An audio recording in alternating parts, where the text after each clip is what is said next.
Oh, wow. Powerful. Sorry, was that too aggressive?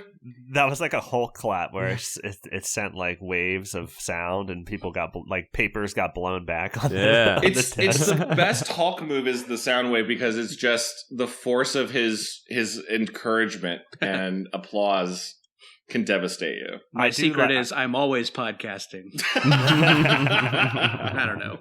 Who cares? No, that's a good work. I like when the Hulk punches the ground and then there's like shockwave. We talked about this yesterday. Shockwaves. We like shockwaves. Shockwaves are cool. Yeah. I think any visual representation of just like, oh, I'm a big man, I'm usually on board. Right. Mm-hmm. I like ripping up the ground and then the ground shoots like rock chunks up at you. That's a good Hulk move. Oh yeah, like dangerously fast projectiles. Yeah, flying. Anytime a big man, like a thing that is capable of just crushing you with its hands, is like I'll just use other stuff. Like I'm gonna use my residual power to destroy you. Is cool. Like the ground or sound or whatever. The one I think about a lot is they even did it in the superior Edward Norton Hulk movie. Oh, of course, yes. the smash a car and make gloves out of the car. Yeah. That was good. I love that move, and then I always just think about like it's still gonna hurt your hands though a little bit, right? The Hulk hands? Yeah, because you're smashing it against car metal. Yeah, you're still smashing flesh against sharp metal. So when you're putting gloves on, as cool as that is, I'm like, I don't know. I think that's still gonna hurt you up a little bit. But you got adrenaline flowing, and like Hulk grows with as he continues to get like if you shoot Hulk, he just gets stronger, and the bullet bounces off him, right? Mm-hmm. So I think like kind of like calluses, like his hands are just constantly like regenerating. I like the move, but like, what's the theory behind it? Because aren't boxing gloves supposed to like make it so you damage people less with your hands? So like, throwing the cars on your hands is just... That's very true, Paul. I would say it's like brass knuckles. Oh, like I see, yeah. That kind of thing. But again, it should be like adamantium or vibranium brass knuckles to help, be endurance as you're smashing it against the Abomination skull. Fair. I already look. I can see Jordan's face. Is like I regret so much signing up for this. No, I like. Maybe we're gonna have like hot movie takes, like the Edward Norton Hulk movie was good. hey, if we're gonna play this game, I own Justice League on Blu-ray. Yeah. Justice League was pretty good. Hey, it's funny we're talking about abominable people because this is such a fitting topic to begin a discussion on the classic R.L. Stine book. Dom, are you saying that Ang Lee is abominable?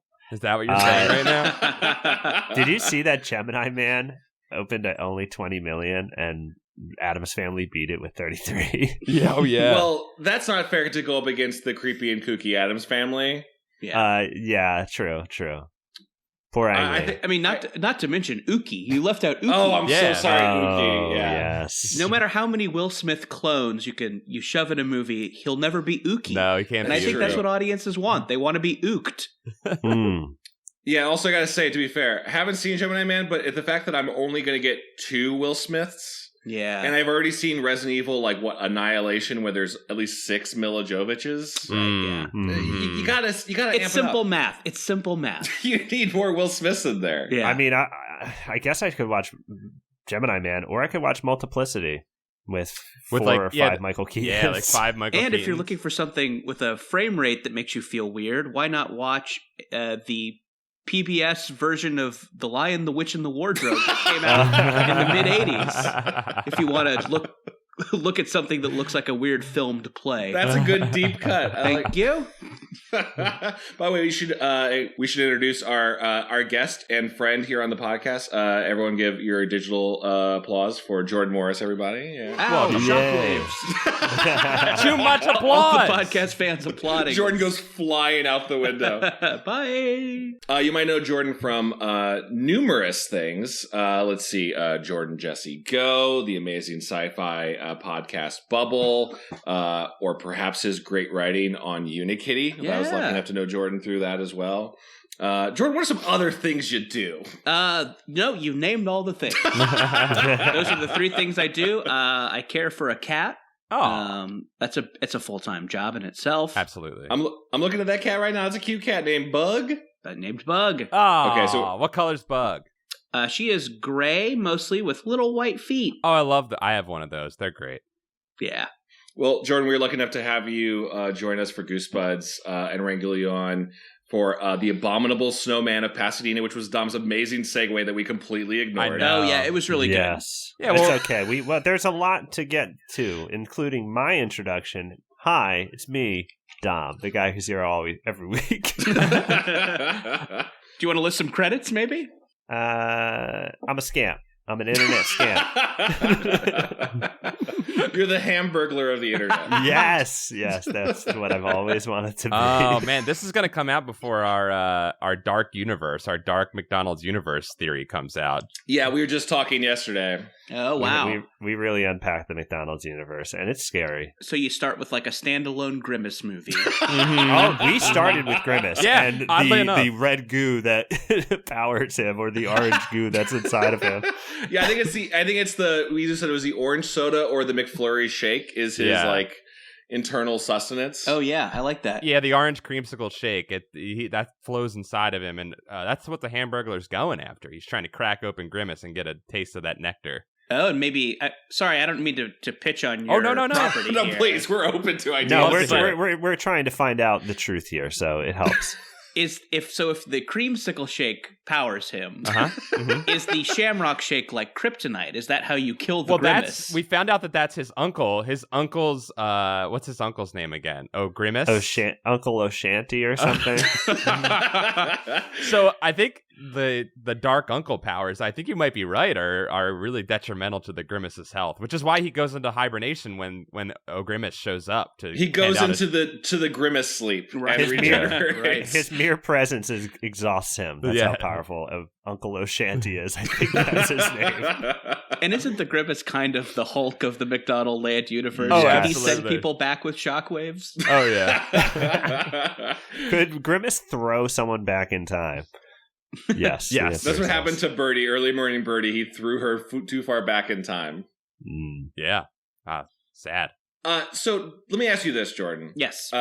What's your familiarity with Goosebumps and the R.L. Stine universe? So I read a couple as a kid. I am a 37-year-old man, so I was definitely in the pocket of Goosebumps. Right in your wheelhouse. I was a little bit of a scaredy cat as a kid. I definitely didn't watch horror movies till high school.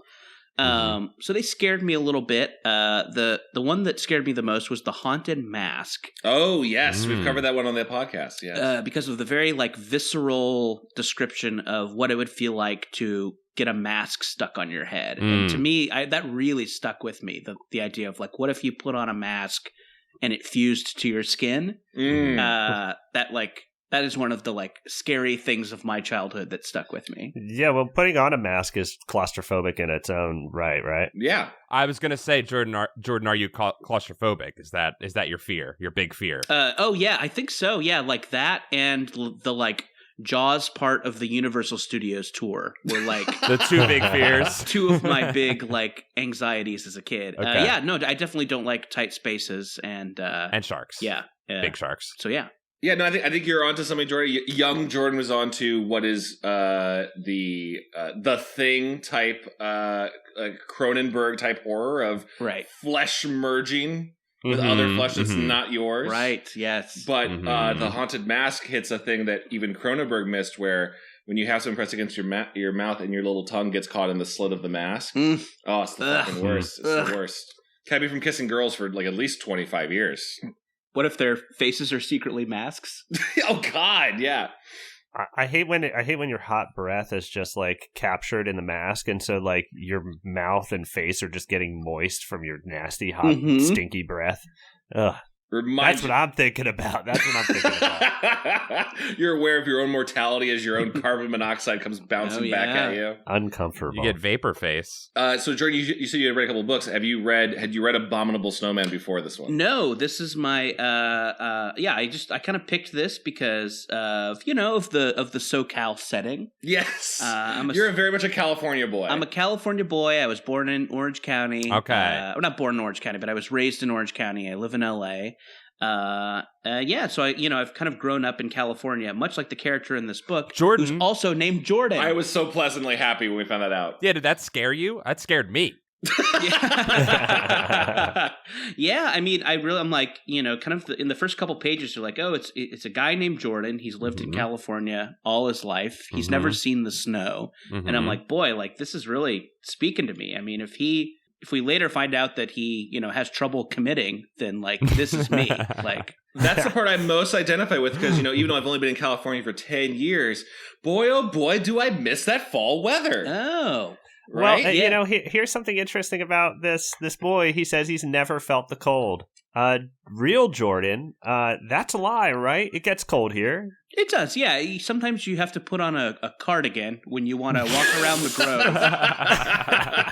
To get some empanadas and also some Indian food to dump the empanadas into. Mm-hmm. I'm more of an Americana guy. I mean, I don't know. I think it gets pretty frigid here in the winter. I know you've been in LA for a while because you forget what the cold is. My skin has gone soft. You have forgotten what the cold is, Dom. The cold. Last time I walked off the plane in Philadelphia, I felt like I was walking into a walk-in freezer. It was so cold. Yeah, it's frigid as hell here, and I think that RL knew that when he wrote this, and he was like, "I'm gonna make this character Jordan suffer the true cold." Like we go to the cold part. We're skipping ahead a little bit here, but we go to Alaska, and he experiences true cold.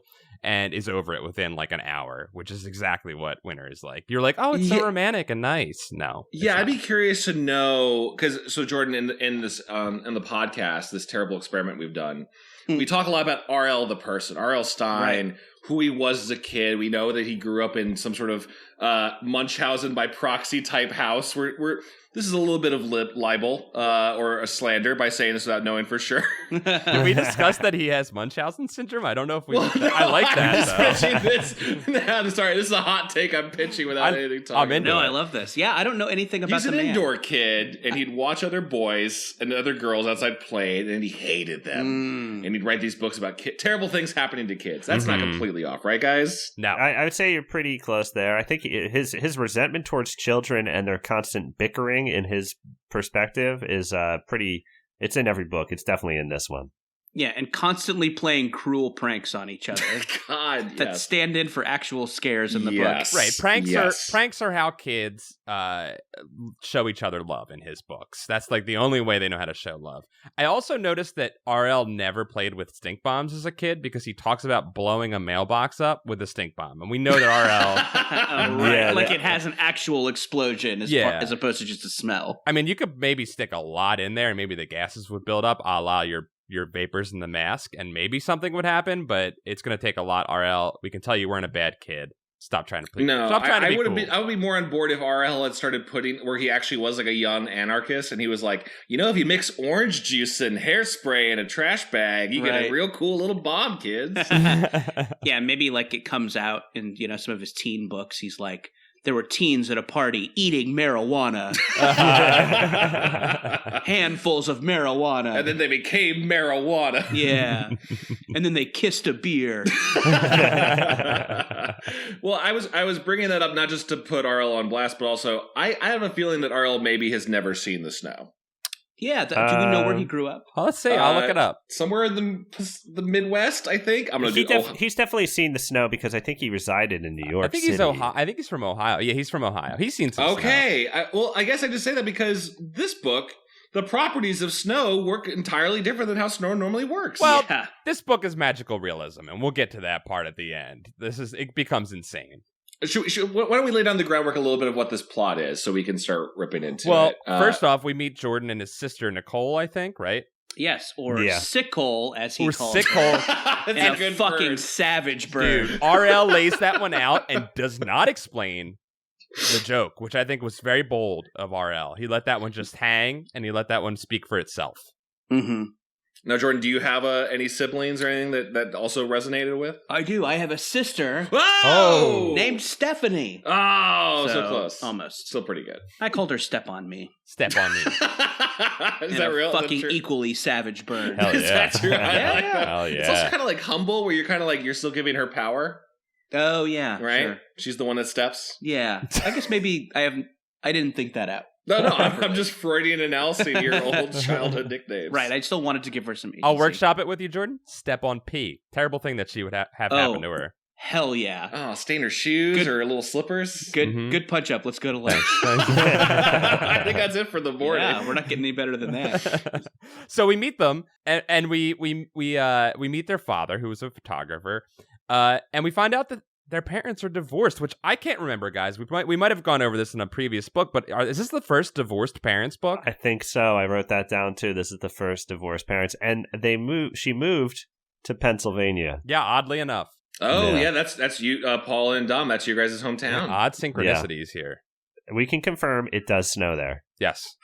Yeah, usually the parents in Goosebumps, I feel like, are either united in their stupidity, right? They're a happy married couple. And then they're usually just out of the picture. They're usually going on some sort of business trip without the kids. Right. Like that's the common theme. Yeah, or one of them is out of the picture just entirely and not spoken of, you know. So this is divorce. So let's try to apply the theme of parents divorced and what it could mean to Abominable Snowman. There's nothing there. Oh, like the big, like you're saying, like the theme of this here, like what RL's really trying to tell us. I'm just trying to see any reason why this story of all is about parents' divorce. Is he saying that California families are less secure? Is he trying? Yeah, I think you're looking for kind of a Dawn of the Dead, like, you know, like metaphor, like, oh, the zombies are shambling in the mall because hasn't consumerism made us all? What has it done to us? I don't think RL is working on that level.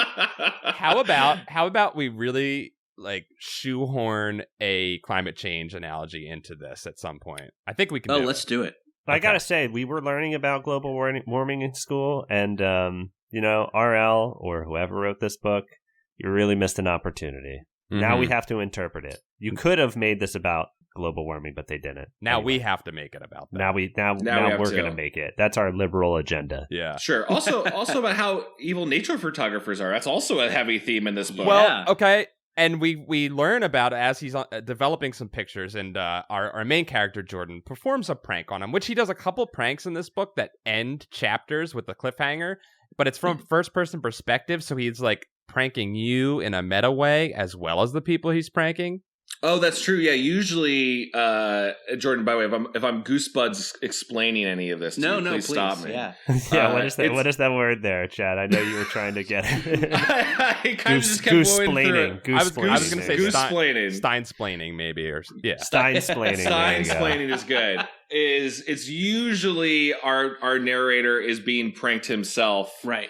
Over and over and over again. And you're right, Paul. This is different where I don't know if Jordan is aware of his reality. He's an unreliable narrator, if anything. Sure. I think that's very fair. Much like the real Jordan Morris constantly just calls pranks. And yeah, that's true. And also, I might be a figment of your imagination. If I'm done recording this and I find out that your apartment has been abandoned for 20 years, right? Pretty good episode. Yeah, a guy died in there 5 years ago and his cat ate him. Yeah, you were recording with the cat. Aww. Oh, I'm actually very excited about that. Yeah. Kevin's going to be editing this one. He's like, it's just meows. It's just nonstop meows. It's just, I think he's lost his mind. Well, that happens in this. There's like a couple times where they're like, all right, here's the photos of the bears I took. And then he's like, where? They're just pictures of teddy bears. What? But that's a thing that happens in this, right? Yes, it is. And Jordan's dad points out, though, that Jordan's got some skill with photography. He's a supportive dad. He allows his son's joke to be a moment of support that he shows for his son. He's like, I love my son, and he's good at pranks and he's good at pictures.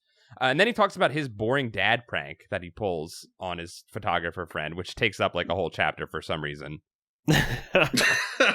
See, I was reading this as a little bit because I'm also like, why did the parents divorce, right? What's the backstory again? I'm reading too much into it. Oh, what did you think? I know, I was waiting for something. And yeah, I mean, I have a theory on this book as we will continue to talk about it. I don't think now is the right time, so why don't we continue with the discussion of what's going on. I'll hit you with this theory just as we go into because we say the dad's a nature photographer, but it's all been like wolves and bears and things that are real in the normal animal lexicon, right?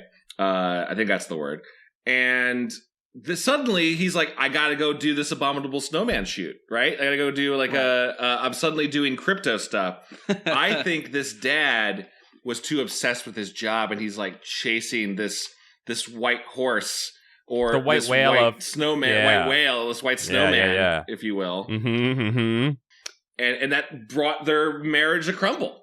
Oh yeah, sure. It's like, right, we never have sex anymore because you're too busy looking for Sasquatch. Yeah, you're building, you're smelting giant bear traps for Sasquatch, and you won't fuck me. Come on. I think any respectable partner is turned on by Sasquatch hunting. Okay, that's true. Right, the danger of it. It just wasn't meant to be, Dad. Big feet, big dogs, right? Means you get to go shopping for shoes with them, which is when you bond together. Yeah, like I could see the mom trying to like be like, you know, like showing her feet to him and trying to seduce him with her feet, but they're just not big enough for him. He just needs bigger and bigger feet. Right. Is Dad just a foot fetishist? Yeah, that's what it was. He kept urging her to get foot elongation surgery. Yes, right. And she was like, "No, that sounds awful." And then the twist at the end, the dad says, "I'm going to stop doing nature photography and start directing Pulp Fiction." It was Quentin Tarantino the whole time. I've already done Reservoir Dogs. I'm just trying other things out, like a family in between. And the audience screams. That's a good theory. That's better than the climate change theory. Oh, like that's a much better theory than it's a young Tarantino. Let's cut to the chase here, because I mean, the book does kind of get to things pretty quickly. Unlike most Goosebumps books, there is some prank rigmarole, but we kind of get to the tundra pretty quickly.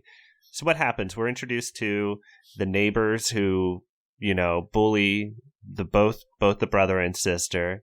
I completely forgot about the bullies. Yeah, they don't even do anything. It's not, I mean, they're only set up for the ending, so we'll get to that. But, I mean, they have neighbors who are jerks. Yeah. You want to say something about the neighbors, Paul? Well, yeah, I mean, you meet the friend. You meet their friend, where there's always a child friend. Linda, I think her name was. And then you meet the neighbors' kids. And you find out that they're the pranksters. They're like the other type of child. There's the child who pulls pranks, and there's the child who is the pranky. We always talk about this. The scamps and the satyrs. The scamps and the satyrs.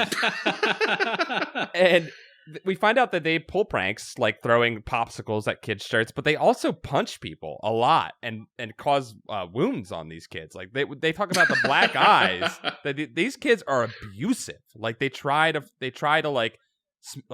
first off they definitely punch people, but then they lift a rock over Jordan's head and try and smash his head with a rock. Turns out it's a fake rock, but still they threaten him with manslaughter. And they have super soakers, so you know that they are rich and bad. Their parents will buy them any weapon they want. Yes. Yeah, you know those are the kids that fill the super soakers with like hot boiling water. Yeah, those jerks. Classic. Yeah, sure. Classic super soaker super scalders. Yeah, the child war crimes. Yeah, child war crimes. Yeah, isn't one of them? Don't they get like stabbed with a sharpened popsicle at some point? Is that? Yeah. Some of them, I'm like, I get that, but these actually will hurt you.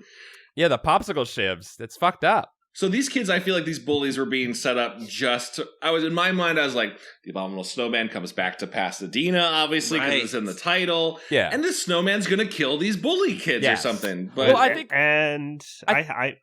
my theory plays into that, Chad, so hold on to that. Okay, I think we all... I don't know if you guys were thinking this, but by the time they were deciding to go to Alaska, and it's the name of the book is The Abominable Snowman of Pasadena, I'm like, this is a Harry and the Henderson situation, right? We already know that they're going to become friends with the snowman because he has to come back to California. You know, there has to be. So we already kind of expected that with just the name alone. So you knew that, like, I think your theory was sound, Chad, that the bullies were being set up to be tortured later. And again, we'll get to that. Let's keep the story moving forward here. Right. So they get to Alaska and they meet. It was this like. Bear Grylls, bearded, who I'm trying to think of. I'm just thinking Al Borland from Home Improvement. That's my metric for a bearded woodland guy. I think it's more so someone who is knowledgeable. That's Al Borland is knowledgeable, I guess. That's maybe I see him as a standpoint of calm, collected competency, and also has a beard, so therefore he's in the outdoors. His name is Arthur, though, right? Or Arthur, because Or is there another character? Because like I kind of got confused because they were like, "Oh, you're meeting me, but then you're going to meet this other guy later," and I was like, what? Arthur's but the guy. I was thinking of Arthur. Yeah, Arthur, the woodland expert. There's a lot of description of Arthur eating stew and the stew getting caught in his beard. There's some really detailed stuff about that. There's a lot of stew eating in there. Yeah. It's know what? If this is a Moby Dick, that's the clam chowder scene, right? Where they're eating the clam chowder. That's his version of it. Paul, I think maybe you have only read Moby Dick. Am I the only person here? Okay. Yeah, I'll nod along and go, yeah, I totally remember those clam chowder chapters of Moby Dick. I read the comic book classic. Okay. Do you know Ray Bradbury, I think he adapted it for a TV movie, and he never read the book. Oh, really? Yeah, he said, "Oh no, you just there was like a documentary we watched in school one time. He's like, everybody knows the story of Moby Dick. You just flip around the pages, read a little bit, and then I write it." I think that's how you do your book report. Yeah. Okay, so Arthur / Al Borland is there in Alaska, and he is against the idea of this expedition, right? He's like, listen, I'll let you pay me to show you around, but I hope you don't find this thing. So I guess he's like seen this thing off in the distance, or isn't the thing that like the dogs are scared of it? Yes. Oh, yeah. I was very excited there's dogs in this book. I'm always happy. Well, there's a scary moment where Arthur tells this story about, a guy who saw the snowman, and he's like, you don't want to hear what happened next. And they were like, tell us what happened next. And he goes, well, he took one of the dogs and ran off with it, and he ate the dog. Yep. Oh, God, I think I blacked out that detail because I hate whenever anything bad happens to a dog in the story. Yeah, I did too. I didn't know there was man-eating dog. That is actually kind of horrific. Yeah. Yeah, that did happen, right, Paul? That's he talks about the terrible howls that it made as it died. Yeah, it made sad noises, yeah. So that was a pretty dark moment, and I was like, wow, the book is like setting us up for something dark to happen because they gave us that. That's scary. That's like, even as an adult reading that, it's like, oh, that's sad. Mm-hmm. And then he talks about multiple men being murdered by it, too. Mm-hmm.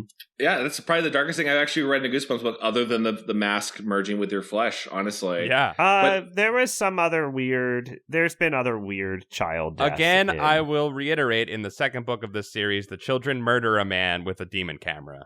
That happened. That's right. But I don't care about children or old men. I care about dogs. Good boys.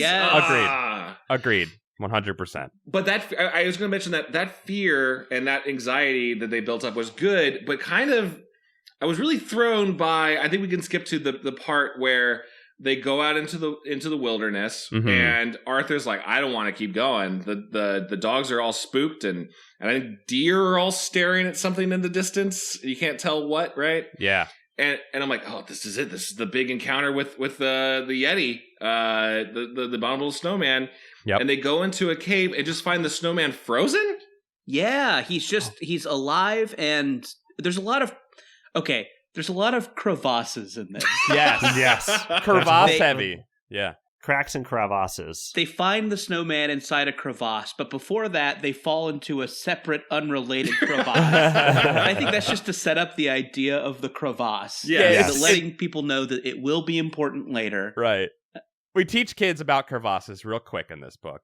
And I, Jordan, you make a good point. There's a lot of good setup in this book. I was impressed by the amount of foreshadowing and story, like, table setting they did in the beginning that actually pays off later, including the crevasse setups. Yeah, it's like you think of this, this is just kind of an unrelated, danger of, an Alaska danger. Expedition. Yeah. But no, they're learning how to get in and out of crevasses will become important later. Yeah, for the chapter later where the abominable snowman gets caught in a crevasse and has to eat his own arm off to get out. Oh yeah. It's if you see a crevasse in the first act, it's Chekhov's crevasse.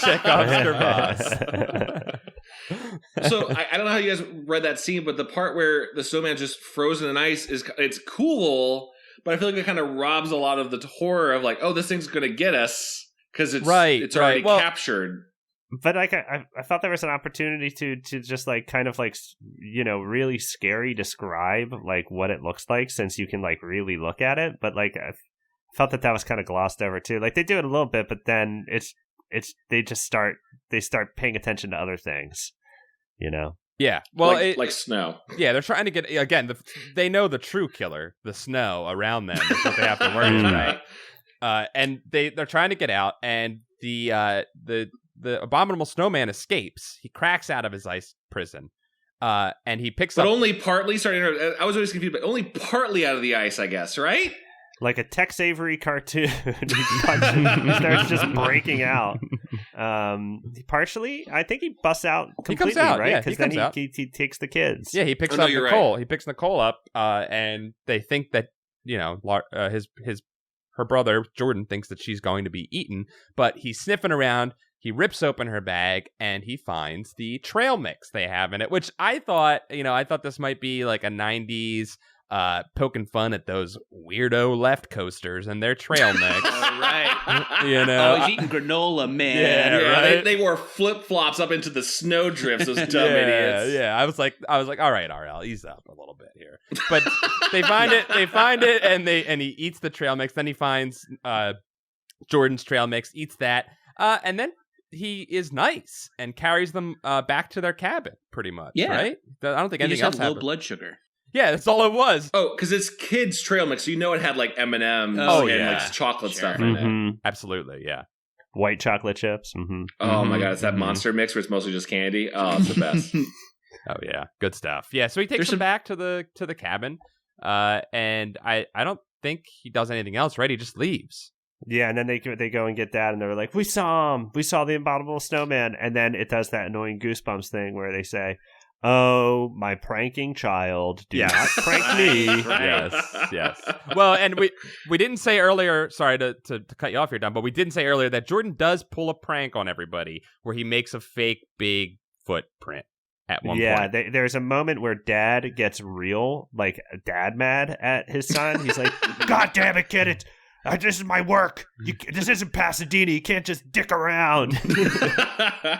Yeah, they really say Pasadena a lot in this. They love. And I wonder if that means anything to anyone other. Like, if you don't live in Southern California, I wonder if you know what Pasadena is, or like the cultural baggage that comes along with it. As someone who grew up on the East Coast, Pasadena was like, you just automatically think of palm trees when you hear Pasadena. It's just like... Well, what an important part of Pasadena that plays in all Americans' lives is that we're told that Pasadena is like middle of America for Halloween.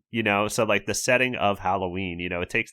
I live pretty close to the area where they shot most of Halloween. And it's interesting living close to it because it's like, oh yeah, this is like what I've watching Halloween as a kid, what Halloween is supposed to look like, but it's like, this picturesque, like, wealthy neighborhood where the leaves don't fall, Well, that's interesting. It's kind of described as like a Levittown style neighborhood a little bit, Dom, in the book. Add a couple more $100,000 on top of that, and it's not. I mean, every house is nice in Pasadena, right? See, I'd be curious because from Indiana reading it myself, I just assumed Pasadena is the same as Beverly Hills. Like in my mind, it was just all California places are the same. But Jordan, as our California boy expert, what did Pasadena significance mean to you? Well, yeah. So I guess there's what are the big Pasadena cultural things? There's the little old lady from there.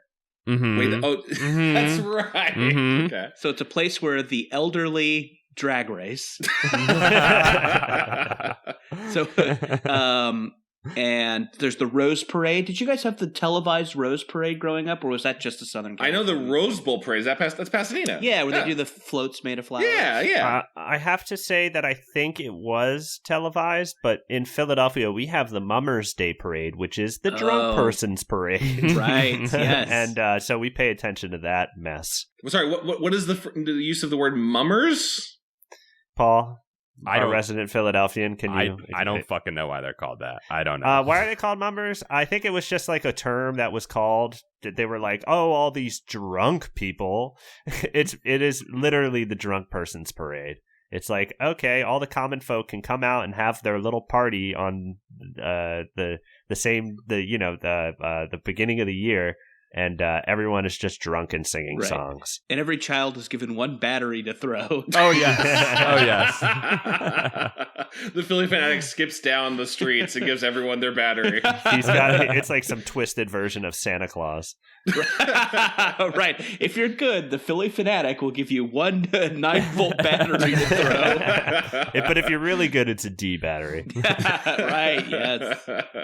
Those are the throwing batteries. Apparently, mummer means to pantomime or to merry-make in disguise during festivals. Okay. So that's why they're Drunk called person. mummers. Drunk person. person, yeah. Make merry means being high and drunk. Yes. Okay, not to knock the Philadelphia culture, I have some notes on the thoughts of that parade, but let's say that for another time. We'll do a mummer special. Yeah, we can talk about the mummers sometime. When you get to the classic Goosebumps book, The Mystery of the Mummy Mummer. The mummy mummer, and it's just a drunk. The racially insensitive mummy mummer. Quick sidebar. Guys, they found more mummies. Oh, no. yes, that's a big news, by the way, Jordan. They saw found that? more mummies. There's more mummies? They found more mummies the other day. It's not a news story that's big because there's so much crazy news happening every day. But they found more mummies, guys. Which does That's where mean we are. we're due for some plagues. Some plagues are probably going to pop up soon. Yeah. We thought we had discovered all of the mummies because there's a set amount of mummies on Earth, right? Like, limited amount of helium, for example. We're running out of helium. Mm-hmm. We're running out of mummies. And this was a huge deal to find a new surplus of mummies. Mm-hmm. Yes. Surplus. These mummies gotta go. Before shit hits the fan, does anyone have eyes on Brendan Fraser? If this shit goes south, we're gonna need Brendan Fraser. He's out in his cabin chopping wood, and a helicopter lands. Like, Brendan, we need you back. We need you, Brendan. More importantly, have you guys seen Billy Zane? Oh boy! Oh no! Both of them have been sad and missing for a while, and I think they're going to be very happy now. I think their lives have just suddenly made a turn for the better. I think the research. Yeah, I think Billy Zane's been doing TitanicCon and a few other related things where, like, he goes and he like sinks a boat for you, and then he gets a big paycheck to sink his boat, just like he did in Titanic. That's how that happened in that movie, right? He sunk the boat. Yeah, sure. Yeah, he did it with all his rich guy money. He played. It was insurance fraud. Yeah, I was gonna say he took an insurance thing out before they went on that trip. Yeah. Wait, okay, where are we at in the story of this book that we're supposed to talk about? So we were just talking about Pasadena. What's one of the? Do you have another cultural significance of Pasadena, Jordan? Oh yeah, I mean, I think like in Southern California, I think it is like there's a lot of like historic homes up there. And it's kind of square. There's a lot of like chain restaurants. It has a very nice BJ's Brew House.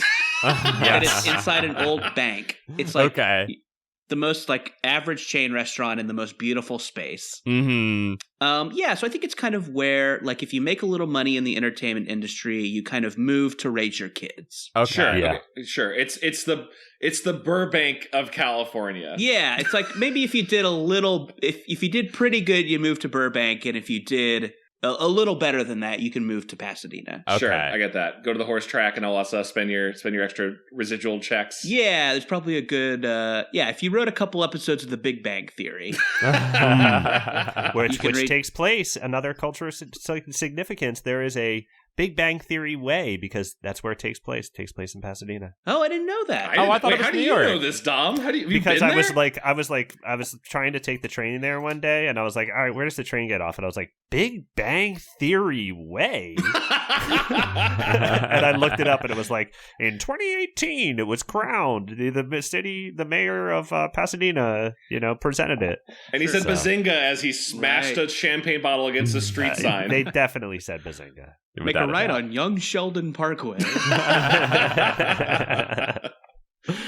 So this sounds like a place that would have been great to see an Abominable Snowman just kind of run through like the Hulk, so to speak, and destroy everything, but that doesn't really happen. I mean, let's talk about the real thing. Like, typical white people, they abducted the Abominable Snowman. Thank you. To Pasadena. Yes. Drag them, king. Yes. But that's what happens, right? They see the snowman again, and he's frozen again, right? Yeah, well, that's why I was confused. Yeah, Jordan's father actually believes him, which goes completely against Goosebumps tropes. The father believes him, decides to go along with him.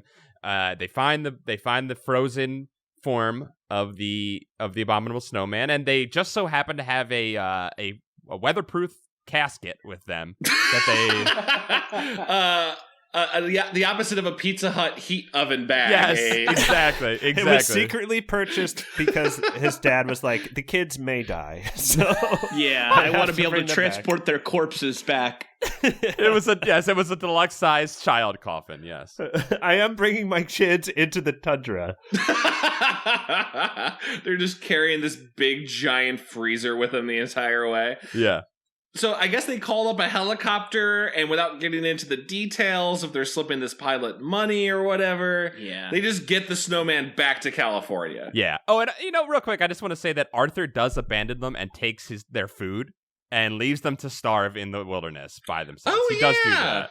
It's a pretty fucked up moment for Arthur. Never to be seen again, I don't think, right? Like, I kept thinking Arthur would show up in Pasadena with, like, a gun. Yeah. That's my snowman. That's my snowman. You bring it back. I'm also part snowman or whatever. Oh, yeah. Arthur seriously just has enough of their shit and goes, you don't believe me that this guy is scary, and I'm gone.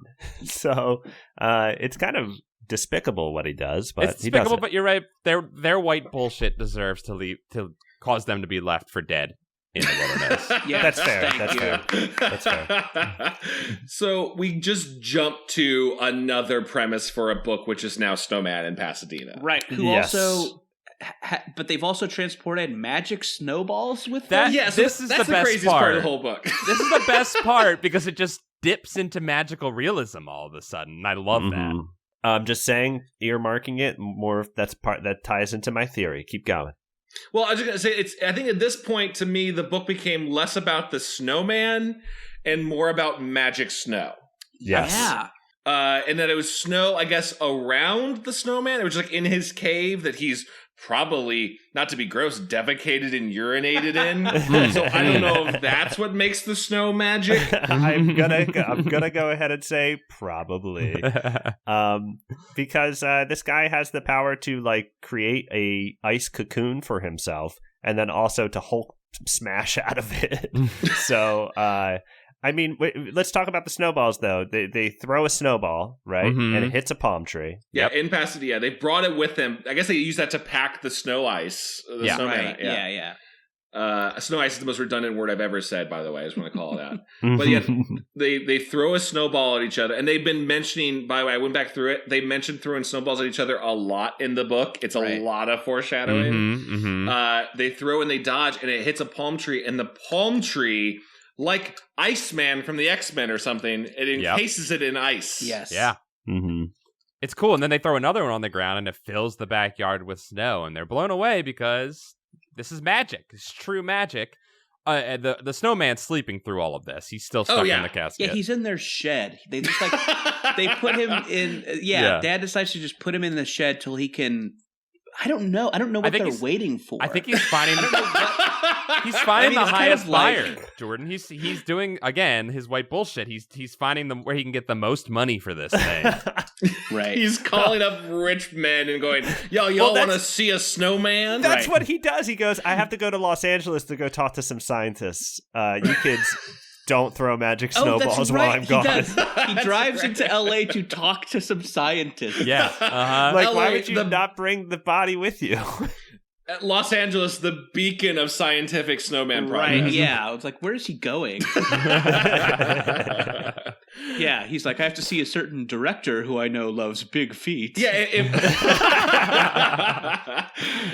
if he had said, instead, scientist, I'm going to go King Kong it and like showbiz it. Right. Yes. I would have bought that way more. Like, I'm going down to the studios. I'm going to pitch a snowman movie. And then when they say, we're not really buying your script, I'll be like, but I got the snowman already. Right. He's attached. He's doing a package deal. Yeah. I would have bought that way really more. Excited about this project. Jared Leto's interested. I was about to say Jared Leto. Did you see that article about him and the Joker? No. Which one? I've seen many Jared Leto Joker articles.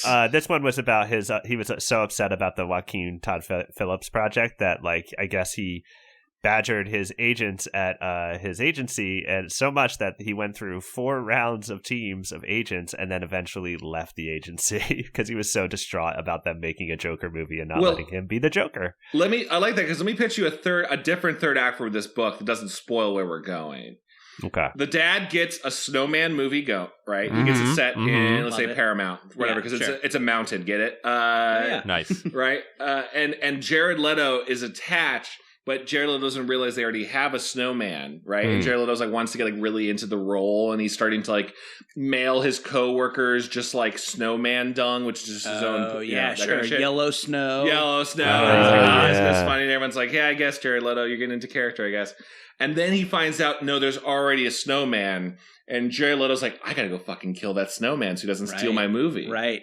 And now Jared Leto's on the scene. Yeah, I think playing the Joker twisted him. Oh yeah, it fucks you up, man. The clown prince of crime. He gets into your brain, and he doesn't let go.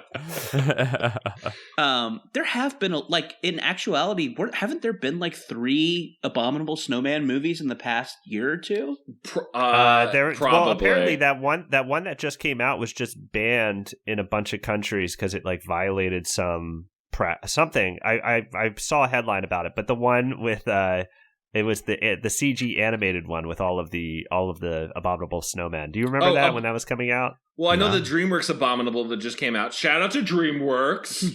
But you're talking about a live action ones, right? No. I'm talking about an animated one. It might be the DreamWorks one. Yeah, but then I think the movie we got, the Zendaya is Michi. Oh God, that's what I think. That was an Abominable one. Yeah. Zendaya, and that one was just barred in a bunch of countries because some reason. I'll have to look it up later. It's because Zendaya is just a war crime enemy in multiple countries. She's done some fucked up shit that no one ever talks about. You're right. The Abominable Snowman raids a sweatshop and frees all the children who are making iPhones. We can't play this movie. this won't fly here in China.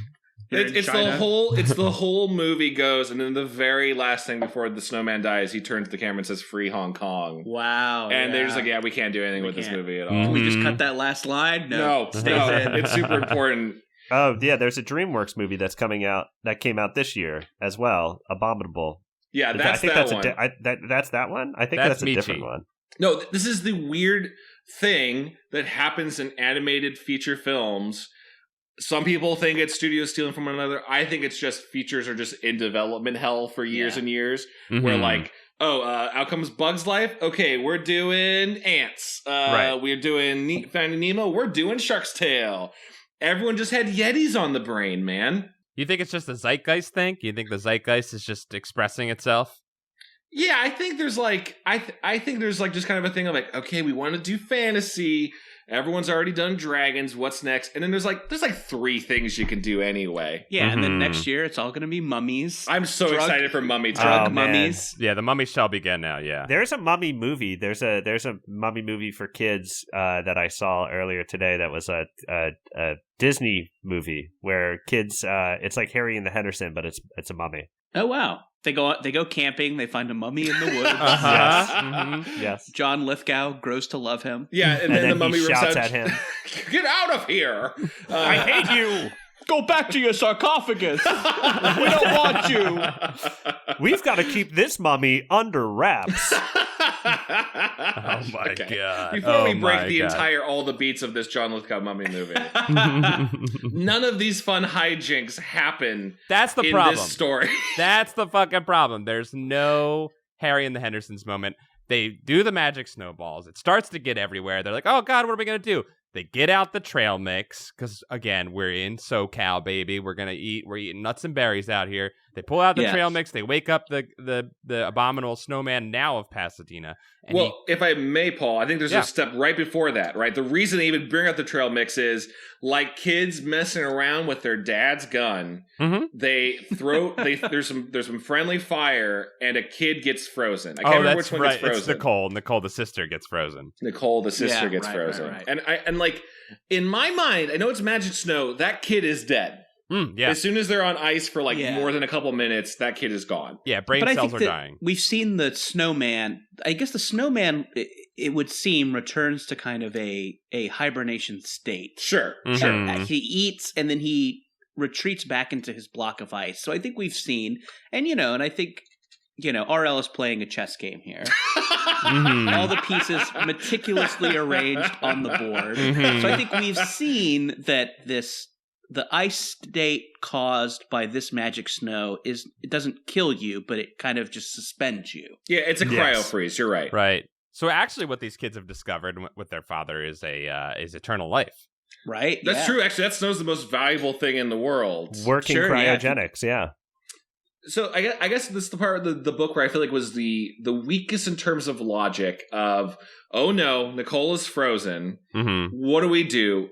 There's no, like, let's bust out the blow dryers. Yeah. Or let's get her in front of a fire. It's just, I bet the Yeti knows how to unfreeze her. Yeah, that's the weirdest logic. They did see the Yeti bust out of ice before. So. Right. But that And to he me is warned just them. like string. That's just like a straw. Get a sledgehammer and go to town. If this is the video game, you're playing the Abominable Snowman of Pasadena video game, you know the first thing you're going to do is like, I got to use the trail mix to get the snowman up. No, you're right. Maybe they were just cutting to the chase. Yeah, they established the mechanics early on, and we see him free his sister, Nicole's sister. Jordan's sister, Nicole, gets freed by the snowman, and then runs away. And then that's the last we see of the snowman. He's gone. The book's over.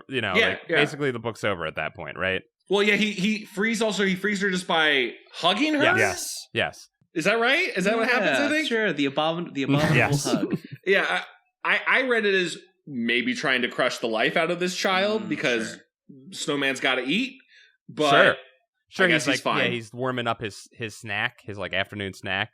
Yeah, you're defrosting. You take that out of the freezer and you put your Ben and Jerry's in a little bit of warm water so it gets nice. A little bit, yeah. And I think it's worth mentioning too that all this stuff we've been talking about, the like snowball fight, the magic snow, the girl getting frozen, the abominable snowman breaking her out, happens on the last like 3 pages. Yeah. There was probably about 50 pages of snowball fight. Yeah, the rest of the book is just an old guide eating stew and various crevasse incidents. And then the Abominable Snowman of Pasadena action is like an afterthought. I guess like he's declared the Abominable Snowman of Pasadena after he runs off into the hills of Pasadena.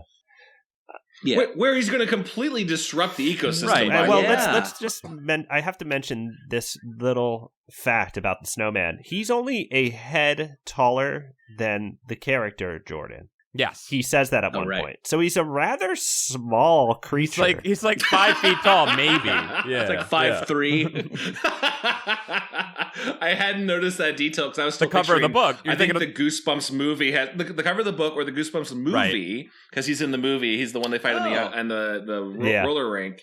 And that one's trying to kill those kids in that movie. It sure seems like Well, here's my theory, because that's the end of the book, essentially. And then kids are about to throw snowballs again. Well, yeah, they have the Twilight Zone ending, right, where the kids are playing with the magic snow and are about to freeze each other. And the snowman's gone, so they can't unfreeze them. So those bullies... You can't get that snowman hug, bullies so died. you're fucked. The bullies were murdered themselves. Well, here's my theory, is that I think...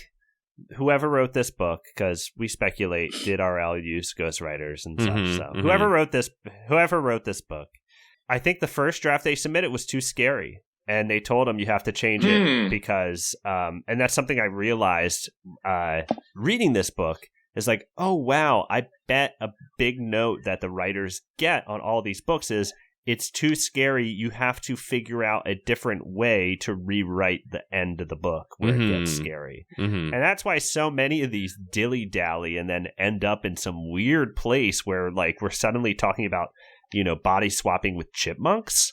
It's just like that's the thing that's happened. It's like stuff like that happens. You're like, why did we land there? And I have to think that that's a note. It's like we can't scare kids. Like we're trying to sell these books. Yeah, we can't have kids be actually scared by these books. And so that's why it turns into this magical snowball fight. And it's really not about the snowman at all. No, it's about the snow. Yeah, he does seem like kind of an afterthought. It does seem like. Or I don't know. It's like, was there a magical snowball fight book that just kind of like the magic snow from Alaska? That's what the original book was. The far off fantasy world of Alaska. But I point to the fact that Arthur is like he ate a dog, and you could hear the dog yelling and whimpering as he was eaten.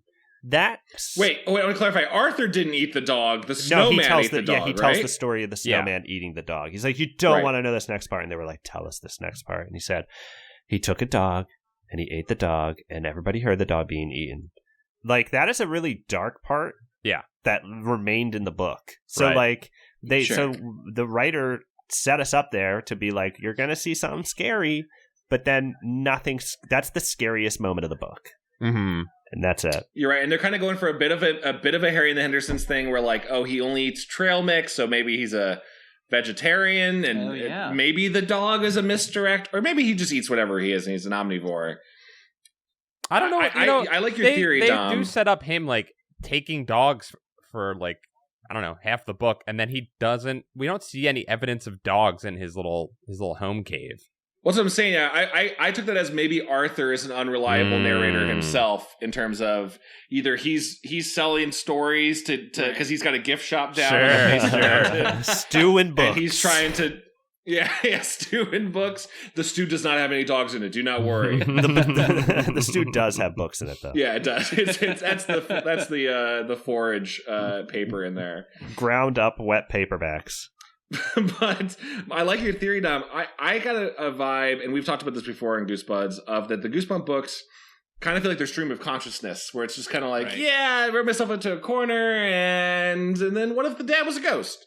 Like, this one felt that a little bit, but also even more of maybe in a good way, a D&D campaign that just kind of veered off the rails very fast. Like, R.L., the author, wrote this campaign about you're going to fight a yeti, and then as a side detail, he mentioned that the snowballs freeze, and the party just became obsessed with the freezing snowballs. Right. And now the next campaign just became about freezing snowballs and undoing that kind of thing. That's what it felt to me, at least.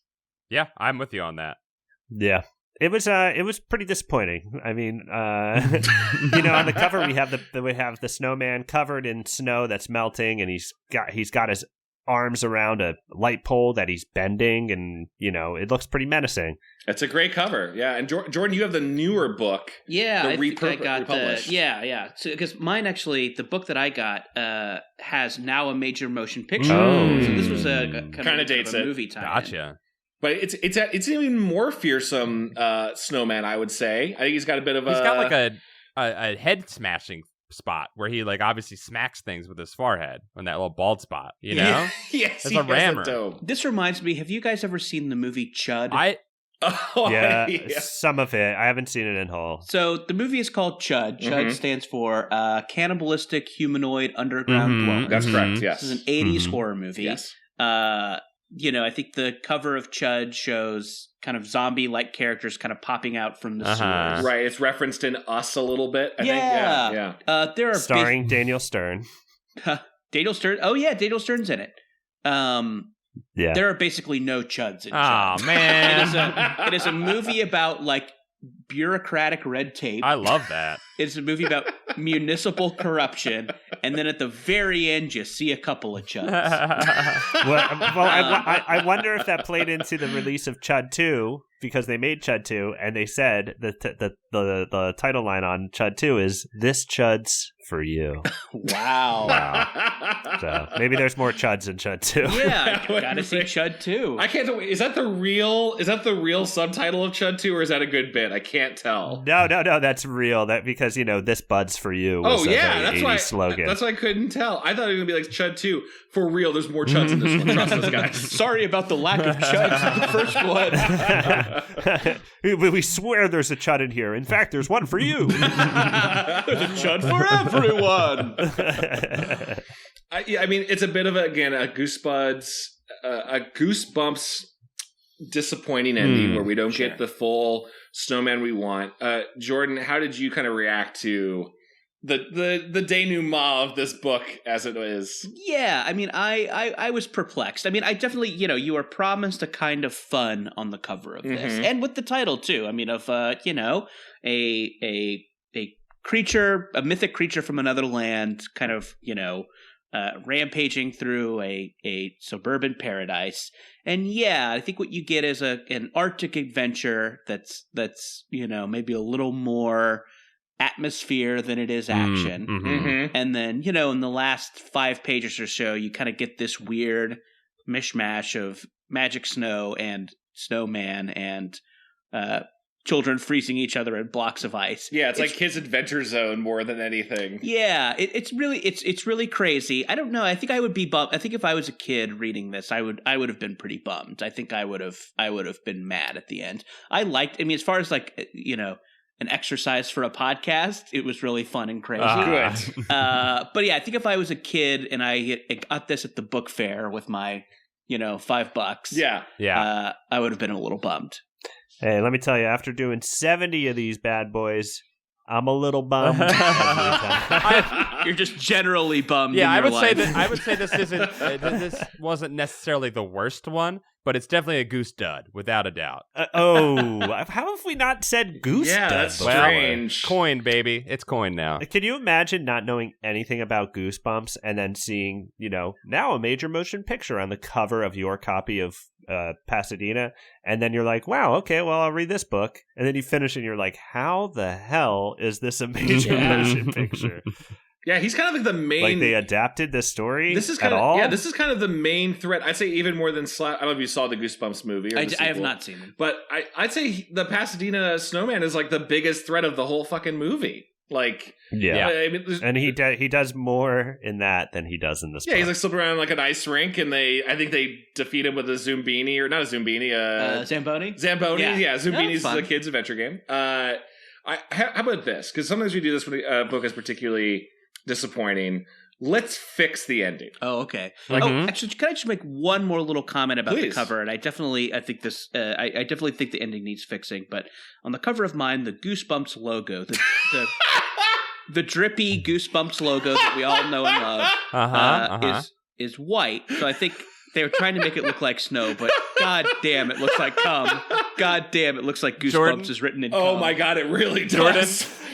Jordan, I wrote a note about the original cover where the Abominable Snowman is holding a lamppost in his hand, and he's covered in a goopy white liquid there as well. Also unfortunate. That's some chunky white goop. Right, yes. On that cover. Goop. I'm sorry, I gotta bring it. Oh my god. It's Goosebumps are the goosebumps you get after you blast particularly hard. I love that Slappy's up there like, yeah, you know what this is. I did this and I don't even have genitals. Don't worry about it. I'm going to eat it now because I'm nasty. Well, I think we've already fixed this book a little bit. Yeah, the end of this book is the Abominable Snowman comes and then a ventriloquist dummy eats it. That's genuinely more interesting than anything that happened in this book. Fixed. Yep, that's fixed. Wait, what the hell? What? I'm looking up. I'm seeing all this fan art for this particular. Oh no! Don't go down this rabbit hole, Dom. Because there's it's on my phone and I want to send it to you, but I wait. Hold on. Don't go down Rule 34 of Abominable Snowman. Continue talking. I'll just share. Some images. Let me just pitch you a slight tweak I would do. I really can't top Snowman jizz. And also, it'd be so much of it, right? Because he's a big boy. Yeah. And he's been in that ice for a long time. He's been in that ice. He's been storing it up. He's not cranking it in the ice. That's true. That's true. There is a buildup. But, I mean, we were told that he's a 5-foot man, so he can't jizz more than a 5-foot man could. That's true. That's true. Here's my non-jizz-related pitch. Okay. Boring, but okay. They all the stuff happens where they bring the snowman back, and they lure him out with trail mix. And the snowman runs off into the hills of Pasadena to prey upon cougars and stray hikers, I guess. Yeah.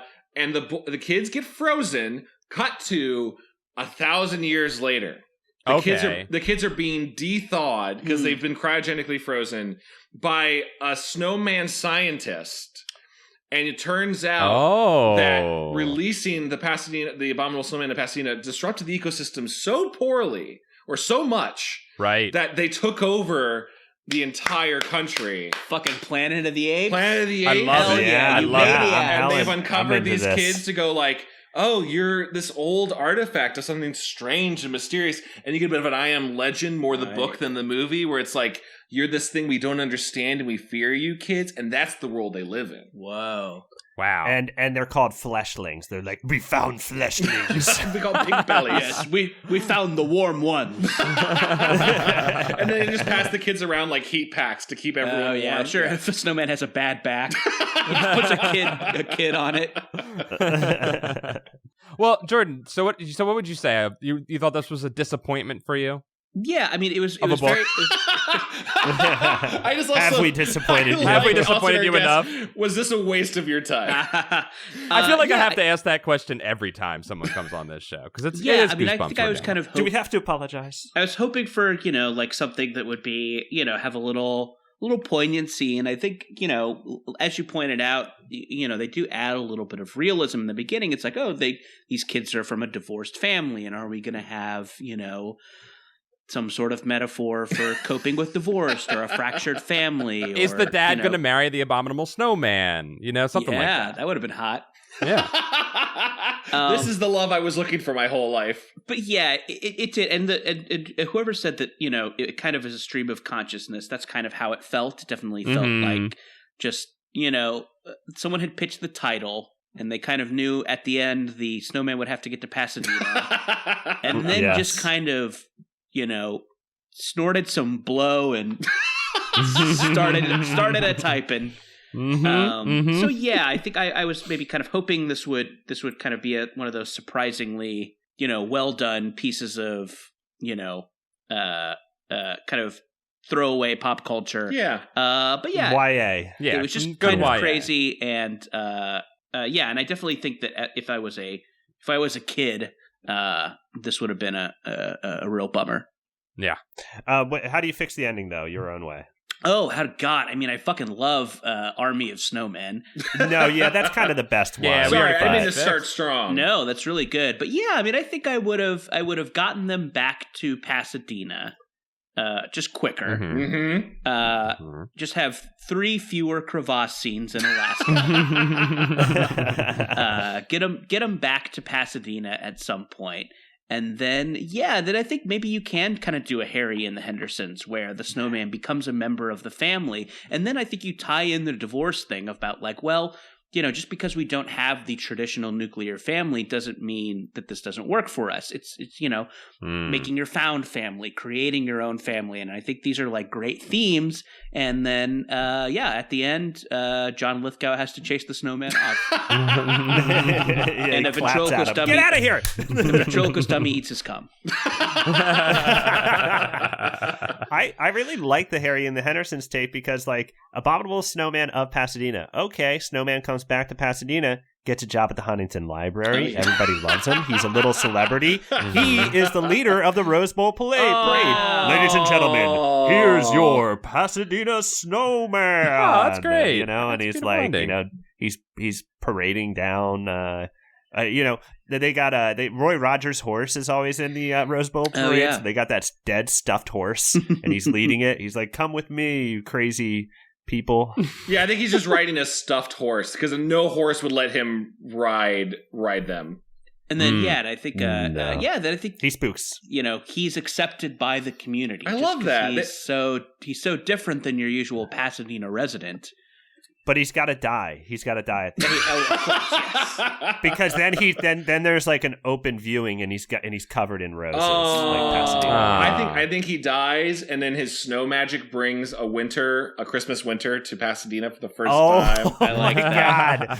God. Yes, the first snow we've seen in Pasadena in 100 years. 100 years. It's so good, and the kids are playing in the snow, and they're like, "Yeah, I think his sacrifice was worth it." And then they're all kind of like catching snowflakes on their tongue, and then you hear a voice, "Hey kids," and they turn around. It's Mom with 2 suitcases. Oh, she's moved back. Oh my God, I love it. That's really good. She says Pennsylvania was awful. They threw batteries at me. She has like ice packs and bandages all over her face. Yeah. The mummers ran her out of town. Right. I had a brief fling with the Philly fanatic.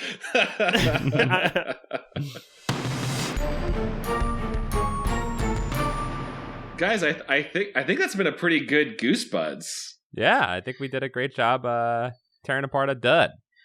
Jordan, we are very lucky to have you join us for this. No, this was a blast. Thank you so much for having me. Thanks for being on, Jordan. Yeah, thank you. I mean, when it is a goose dead like this, you got to pick up the slack. And I think we had some great conversations about this Snowman. I have so many questions for you guys who do this regularly. And I don't want to take up too much more time, but I have two central Goosebumps questions. One, is there continuity within the Goosebumps universe? Does someone mention that there's a snowman running around in the hills of Pasadena? And what do you guys think is the best Goosebumps book you've read so far? These are good questions. Oh, geez. These are good questions. Do you guys want to there's like tangentially like some continuity, right? The like sequel some books things will pop up. Like the sequel books, like Monster Blood carries over to Monster Blood 2 and 3. Yeah, only in that way. But the sequels, something about the sequels that I think everyone should know is that they are really just rehashes of the original. I mean, all sequels are kind of that, but no one does it worse than Goosebumps. And you kind of find yourself in the same story, and you're like, isn't something new gonna happen? Yeah, I think the Choose Your Own Adventure books that we sometimes read on the podcast, which if you ever want to join us for those, you're more than welcome, Jordan, where we read through them and like pick a path. Like those will mention previous Goosebump books, but like it's also the books are still like the R.L. Stine, the author, is maybe a thing in those. Oh wow! Right, because it's like half meta. Like you might have known about this by reading Goosebumps, Attack of the Haunted Mummy, or whatever. But then also Monster Blood is sometimes just there. Okay. I think Monster Blood is like the only thing that really goes through all of them, I think. Yeah. I noticed we haven't gotten into them, but because RL's still making Goosebump books. He will not be stopped. Right. And I noticed that whenever we read the premises for the newer ones, like Slappy's World or whatever they're called, I think now they're tying them together. I get the impression. Does he have his Dark Tower? I guess is what I want to know. Yeah. Where he writes himself that's actually into it. what I mean. The Goosebumps movie is pretty close to a Dark Tower, right? Oh yeah, because he's in it. Because at the end of Dark Tower, it's like, "Hey, it's me, Stephen King. I created you all. I love you individually." Right. I got hit by a van, and I'm still mad about it. Yeah. Have you seen Maximum Overdrive? I haven't.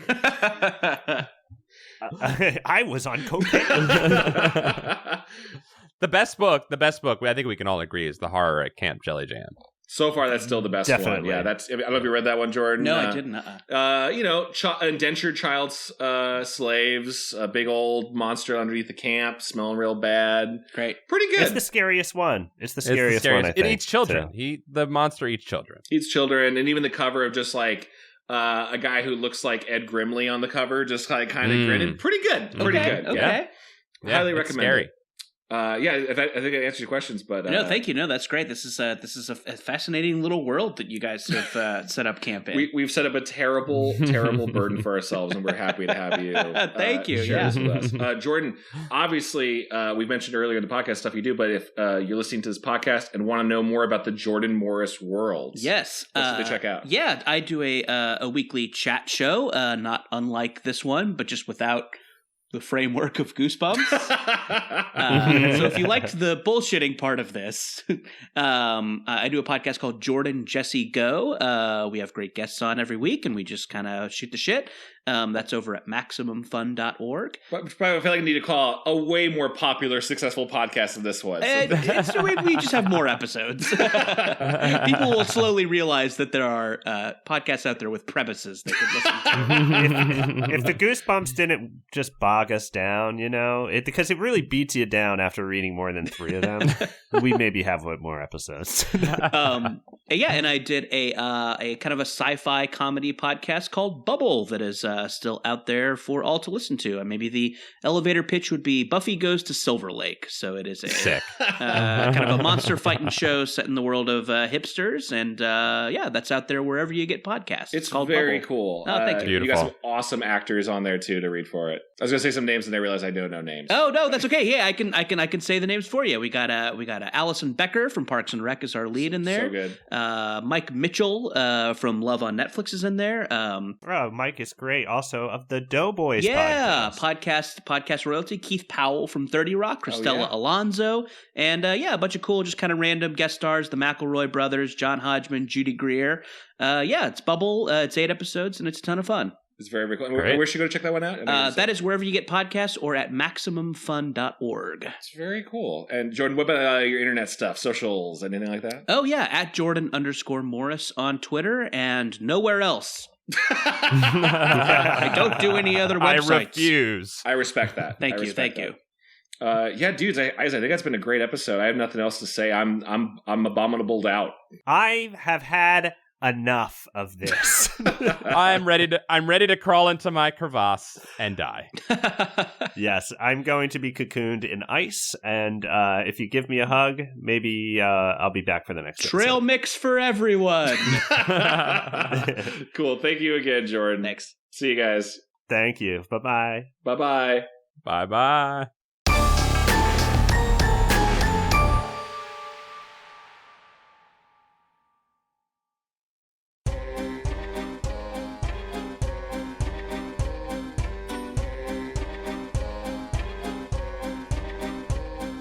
This episode of Goosebuds is brought to you by our Patreon supporters. They include these wonderful people: Christopher Dunn, Reinfected, Kale Clinton, Jake H, Shoon, Swaggy2, Electric Boogaloo, Sniggison Van Pickens, Stefan Jive Turkey Kuwabara, Foolish for Deborah, The Puerto Rican Dream, Hollis Hornbeak, Jordan Lockwood, Tyler Penner, Buddy Morrill, Valhalla Black, Alan Saylor, Cameron Murphy Audio, Etonomore, Carly Saranowski, Chris Birch, Generally Depressing, Chosen One, Clayton C, Joe Tierney, Connor Church, Dapio, Patreon_donator, yo, Gregory D. Warren, David Cron, Spencer Furness is making dumb names on Patreon. Yes, you are. James Royce, Fred Atkins, Chase Neiman, Mike Agello, Joshua P. Robertson, Lady Story Weaver, Ryan Melfi, Michael McDowell, Noah August, Sam Hash, Mickey C,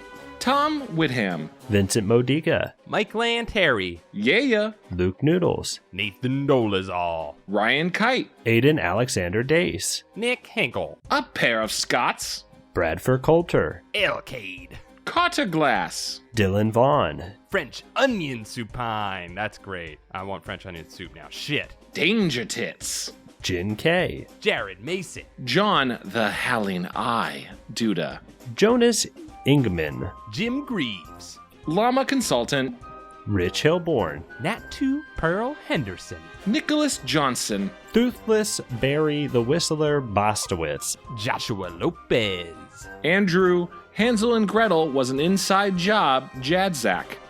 You're not wrong. Zambambino, Jubs, Boss Garrettson, Abraham Slinkin, Zane Keith, Chris Pittman, Joshua Jacobwitz, Afshin, Dan, Justin Wagman, Bean Father Spookman, Dylan Eads, Cardboard Walk, Danky McStanky, Goon Cahoots, Dr. Sanjay, Jennifer Britton, Goose Time, Goblin Library, Aaron T. Strunk, Lord Cornwallis, Leviathan, Brandon Rowdenbush, Andrew Evans, Ryan Shell, Dango Twist, Cardamom Birkenbino, Tommy drunkenly explaining Midwestern emo to friends at a party, Hoey, Stephen Ghostkisser Daniels, Elizabeth Steenweg, Cry Bricky, Victor, Ryan Stewart, Jake Young, Brian Wells, Calamity Carl, Rug, Jonas Blatterman, Daddy's Happy Apple Boy, Up and Champ, Zenticles, Germ Juice, Alicia Grafe, Drew Applegate, Jonas Evan Voldson, Anthony Kuwabara, Aaron Watching You Sleep Dom, Cole, Alan G. Jussom, Brock Graham, Becca McWilliams, Just Garrett, Hugh Bolin, Kramer, Nick Johnson, Joe Gorman, Meta Knight, Trans Pride, pronounced Mika. I don't know why I read your name as Meta Knight. That's cool that I thought you were Meta Knight for a second. It's Mika Knight, Trans Pride. Stink Lich. Ooh, I'm spooked by you. Carl Kleinasser, Stealth Bates, Video Ghost, Molicious, Joseph Miranda, Arachnid Delight, Nathan Remick, Patrick Reynolds, Donko 8, Senpai, I'll carry you in competitive games, gods. Robert Moo. Hey fellas, we're all smelling real good. Speak for yourself. Yanni Markovina, Scott Colopy, Caleb Troy, Blake Alvarez. Jason Crooker. Nathan Whitmore. Elusive Koala. Joe, remember to save early and often. Scott. Please let me go home. I don't want to read names anymore. Jessica Zybal. John Keaty. Stephen Day. Paul's regular sock? ? Ball Grasso. Yoplin. Reed Stubendike. Third, Sergio. Buff Cat. Jesus Christ. Trans rights. Lots of trans rights today. Cool. Kate Ann Franklin. Boney. Walter Fraser. David Gray. Boss Skeleton. Taylor Dierks. Dylan McCann. Brooke X. Chad was a football star. That's true. Sean Minogue. Christian Van Skeever. Christina Doling. SNES Chalmers. Corey Shelley. Clay Castle. Adam Morocco. Joe. Just a pretty good dog overall. Jacob the Rough-Handed. Get some lotion on there, buddy. Joey Evans. Miguel Pardo. Jeremy Bowser. Yu-Gi-Oh! Daddy. Trent Davis. Sadie Kitson. Brian Hobgood. Alistair Perez. Comfy System. Carewise Gamgee. CAF. Or CALF. I wish R.L. Stine were my dad. Jeremy Lowe. Cody Redfield. J.M. Dragunis. Low Belly Hate Me. Matt, the half-court warlock bachelor. I want to do it like a basketball announcer at a stadium. Bachelor, bachelor. I can't. It's so hard how they do that. They're so good at that. John Pigeon Hat Barber.